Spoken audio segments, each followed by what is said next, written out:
The snow was falling like soft rain outside Melody's living room windows.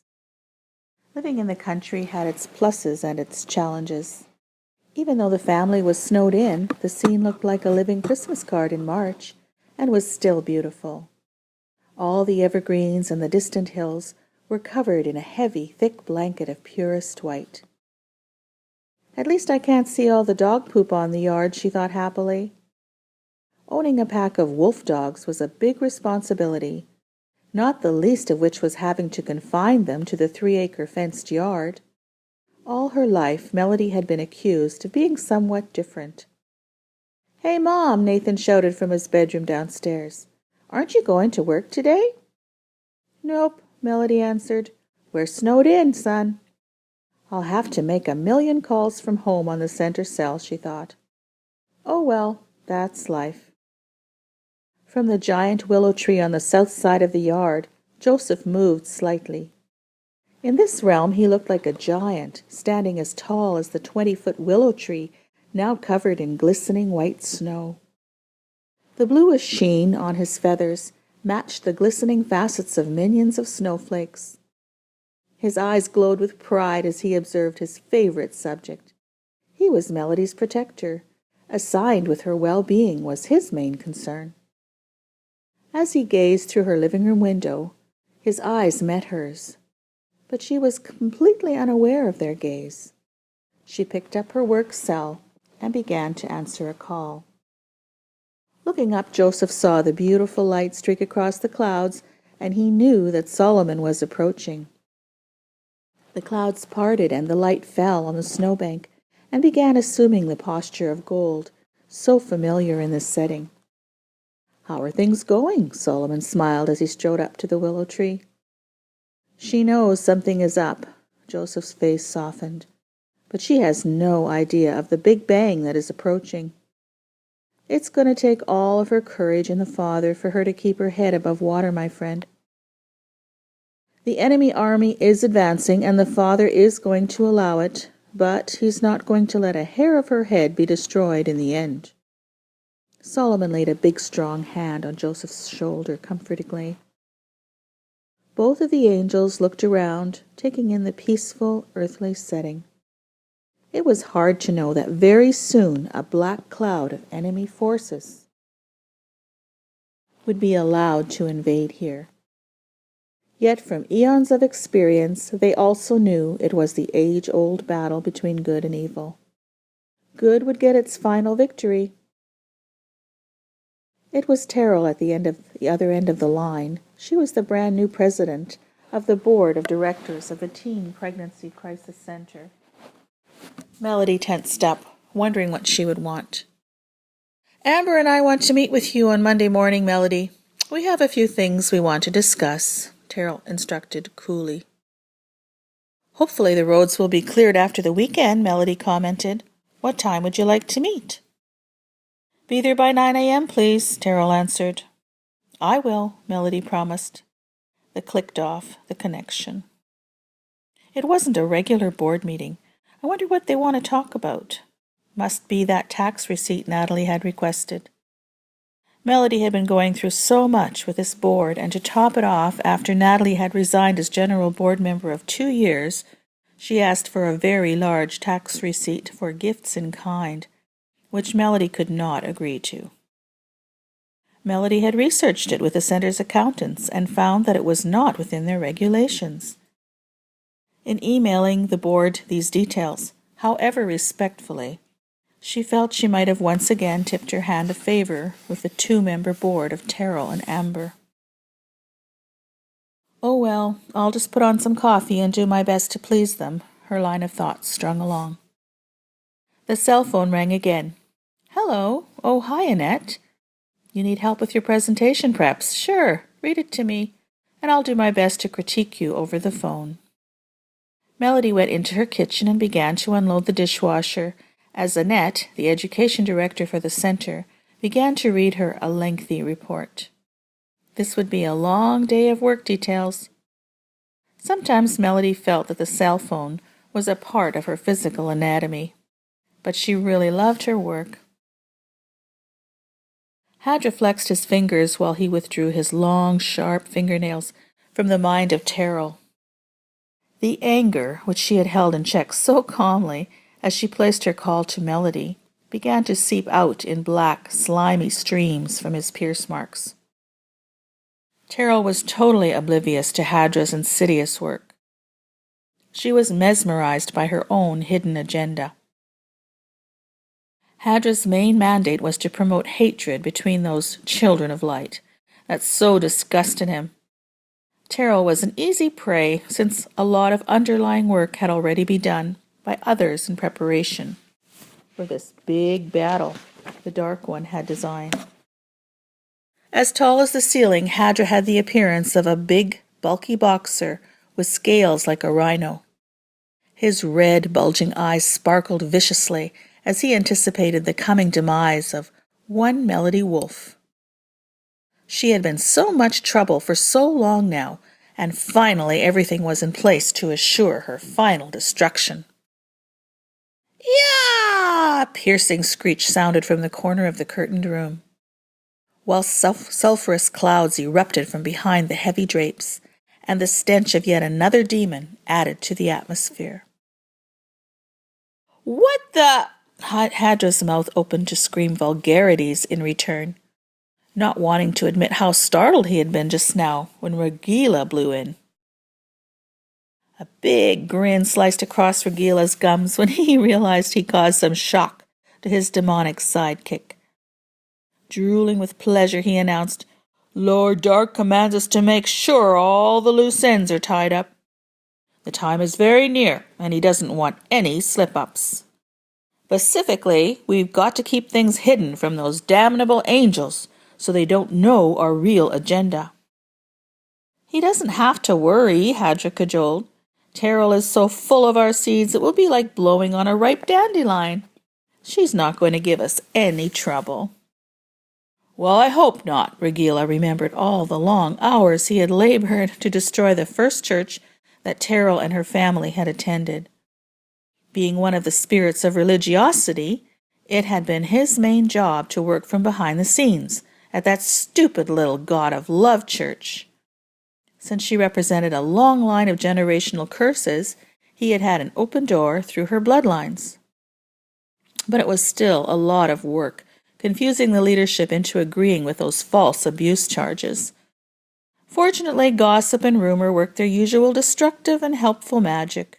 They were so good at mixing just a speck of truth with a lot of lies until finally the apple rotted from the core out. Then, voila, the church fell apart. Success! The poor, broken pastor had a nervous breakdown, which resulted in mental health counseling. Then his wife left him in humiliation, and the little flock just fell apart. Lord Dark had now seeded in false children of light with the real ones. What was left of the church began to try to pick up the pieces again. But this time, the tares were very deeply sown. Monday morning came too quickly for Melody. She was not looking forward to the special meeting with Terrell and Amber. She managed to get her home chores done, then drove down the bumpy country road for 5 miles, which then met up on Highway 28. Thankfully, that was paved for the last 10 miles to the small city of Woven, where the headquarters for the teen pregnancy crisis were planted. Melody's big old boat of a car felt like driving while sitting on a living room couch. She liked to refer to the 1986 Oldsmobile as the Silver Cloud, making her family laugh. It was more like a gray tank, in her son Nathan's opinion. He thought his mom a bit eccentric, but he loved her that way.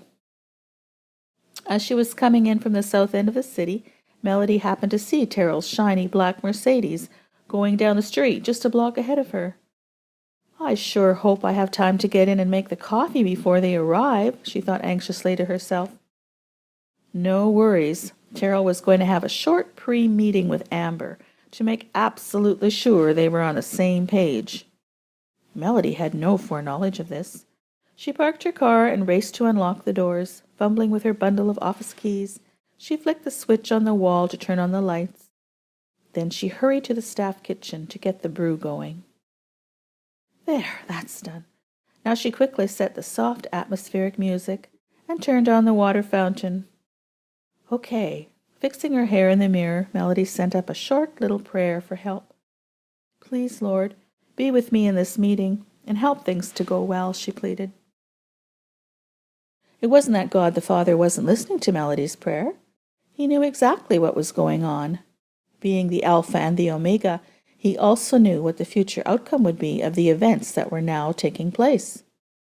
Yes, I understand, Father. Joseph disappeared into the wall just as Terrell and Amber came in and climbed the steep steps to the offices.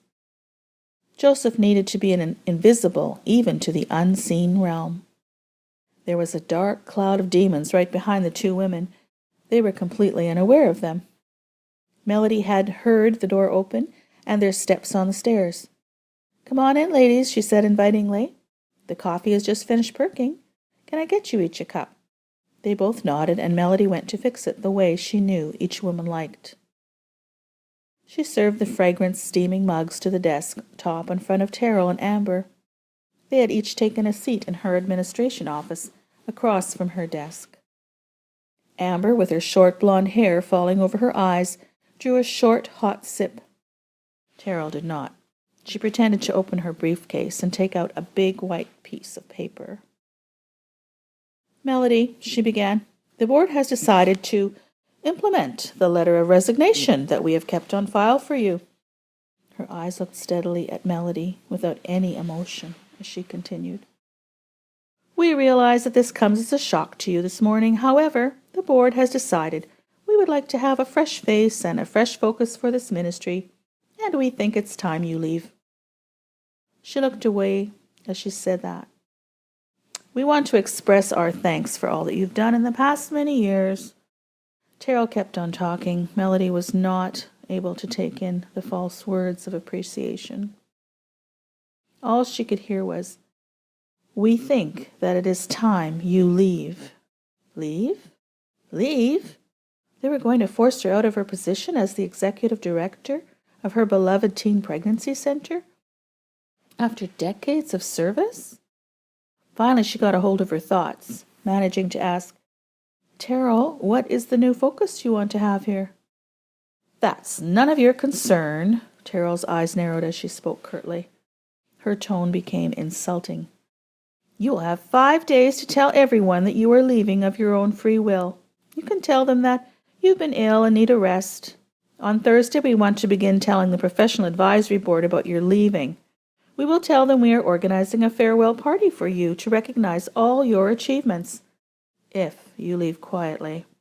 If you don't, we will change the locks and you will be humiliated. Having had her say, Terrell stood up to leave. She looked at Amber as if to say, Aren't you coming too? Then she hurried out the back steps. Melody tried to detain Amber, who had been her friend. Initially, Melody had hired Amber to be her counselor coordinator about a half-dozen years earlier. She had trained her, and they had become very close friends, much like sisters. Then when she left to have her family, Melody asked her if she might consider serving on the board of directors of the charity. She had been the president for 2 years until Terrell had taken over just 2 months ago, without an election. Please, Amber, can't I have a few minutes of your time? Melody pleaded. Amber didn't like being left alone by Terrell this way. Even though she had given Melody the impression that they would enjoy lunch together today, she did not want to face her questions. As she looked into Melody's distraught face, she had a brief twinge of guilt. I guess I can give you a few minutes, she said, but I have an appointment and I can't stay long. What's going on? Melody cried. I thought things were finally getting on the right track. Why are you doing this? It's like Terrell said, we just want someone else in your place, Amber answered. Amber, I love this job. I helped to found it 23 years ago. I also have financial commitments. What am I supposed to do? Melody pleaded her case. There's nothing I can do about that. Amber grabbed her orange coat and fairly ran out the door. Melody's composure fell apart when Amber left. She fell to her knees on the floor of her office, right in front of the prayer corner, Lord, what's going on? I've prayed so hard and fought so long. Why is this happening?" Tears began to drip off her face onto the linoleum floor. She took the finger of her right hand and traced the warm puddle into a cross shape. Terrell and Amber met briefly outside the building after the meeting with Melody. "Phew, I'm glad that's over," Amber exclaimed. "Me too," Terrell agreed. "I'm going to give Candace a call and share the good news. See you later." She took her cell phone from her purse, having dismissed Amber, who escaped quickly to her Jeep. "Hi, Candace. Well, it's all done. She's history. Thanks for praying with me to get rid of her. Do you have time for lunch? And I'll tell you all about it." "Okay, I'll meet you at Chi-Chi's." No, Amber can't make it. She has to get home to her kids." A dark cloud of demons materialized in Terrell's wake. Jalous had spiky yellow hair and a green, seamy face, sporting a muscular body. He was the strong man of jealousy that had worked extensively through Natalie, the missing board member. "Good work, men," Jalous exclaimed with pride. Freya, Hadra, Regila, and Krya beamed at the recognition. "That was so easy!" Cryup's slimy smile dripped with sarcasm. He was the demon of hypocrisy. He especially enjoyed listening to the conversation between Terrell and Candace, now beginning at the Chi-Chi's restaurant. Candace was waiting in a booth at the restaurant, waiting for Terrell. She waved excitedly when she noticed her enter. "Over here!" Terrell smiled and hurried over. "I'm glad you were available," Terrell crooned. "It's going to be so great now that we don't have to deal with Melody much longer." "Tell me about it," Candace encouraged. "Well," Terrell began to recall the events from memory as Gozma emerged right behind her. Gozma was wearing a dark, shadowy garment, and even in this realm he was hard to make out. But the yellow glow in his eyes gave him away. Mallow was already eavesdropping behind Candace, with the intention of going to give a live report to Lord Dark as soon as everything was shared. Gozma was the demon of gossip, and he thoroughly enjoyed the religious flavor to Terrell and Candace's conversation as they tore Melody apart. He was looking around, hoping other human ears were also pricked and could get at least some of the tantalizing gossip that was sure to help further ruin Melody's reputation. Candace had been forewarned by Terrell of her plans to remove Melody from her position as director of the Teen Pregnancy Center. She had promised to pray for the situation, and now the two women could enjoy their conquering of the former director of this charity. Mallow was a demon in charge of inciting malice, especially between children of light, and Candace was easy prey for Lord Dark's insidious plans. "Oh, goody, here come the nachos!" Candace relished bites between further details from Terrell. The two women bowed their heads and folded their hands in a prayer of thanks before continuing their lengthy conversation. "We, that is, Amber and I, both hope you will reconsider and come on the board of directors with us," Terrell invited. Candace looked thoughtful. "Oh, I don't know. I'll have to talk it over with my husband and think about it some more." Mallow gathered up his web-like wings, deciding that this was enough information to give Lord Dark a detailed report. He disappeared from the room while a few of the other dark clouds remained, hanging around to encourage progress. Melody's eyes were puffy from crying. She had tried everything to please this board, and nothing had worked. After 2 years of secret torture by them, she had finally lost her job. 18 years of service pouring out her heart over and over for the wonderful work of saving the lives of unborn babies, helping distraught young women and men, working to persuade the churches to come alongside the charity when they didn't even want to hear the word abortion. Why, she had spent half her life at it, all because of her own terrible history. She began to remember that black day when she almost lost her own soul, and then the wonderful day when God came into her darkness and lifted her up out of that miry pit.